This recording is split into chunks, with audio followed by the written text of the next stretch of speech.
ने विरोध किया, लेकिन किसी ने उसकी एक नहीं सुनी और मुस्लिम परिवार को गांव में रहने दिया। दिन बीतते गए, मुस्लिम के 8 बच्चे बड़े हुए। जब उनकी शादी की बारी आई तो मुस्लिम सरपंच के पास गए और कहा कि हुजूर के बच्चों की शादी होने वाली है और मेरे पास एक ही घर है। तो गांव वालों ने उसे एक बंजर जमीन दी और कहा कि तुम उस पर घर बनाओ। इसके बाद मुसलमान बनिया के पास गया और उससे पैसे उधार लिए। कुछ समय के बाद उन 8 बच्चों से 74 बच्चे पैदा हुए और देखते ही देखते लगभग 30 वर्षों में उस गांव में मुसलमानों की आबादी 40% हो गई। अब मुस्लिम लड़के अपनी आदत के मुताबिक हिंदुओं से झगड़ने लगे और अपनी औरतों और बहन बेटियों के साथ छेड़खानी करने लगे। धीरे धीरे प्रत्येक हिंदू अपने परिवार के साथ स्वेच्छा से गांव छोड़ने लगा।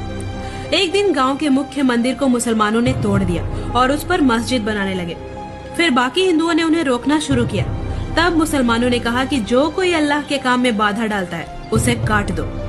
बाकी हिंदुओं ने इस झगड़े में न पड़ते हुए गांव छोड़ दिया और जाते जाते रास्ते में चौकीदार से कहा कि हमने तुम्हारी एक नहीं सुनी और उस मुस्लिम व्यक्ति पर भरोसा किया, जिसके कारण ही आज हमें गांव छोड़ना पड़ रहा है। उस गांव का नाम पंचवटी से बदलकर रहीमाबाद कर दिया गया है। ये गांव महाराष्ट्र के अमरावती जिले में स्थित है। ये कहानी नहीं है, सत्य घटना है और ऐसी ही कहानी भारत के कई गांव और कई शहरों में मिल जाएगी आपको।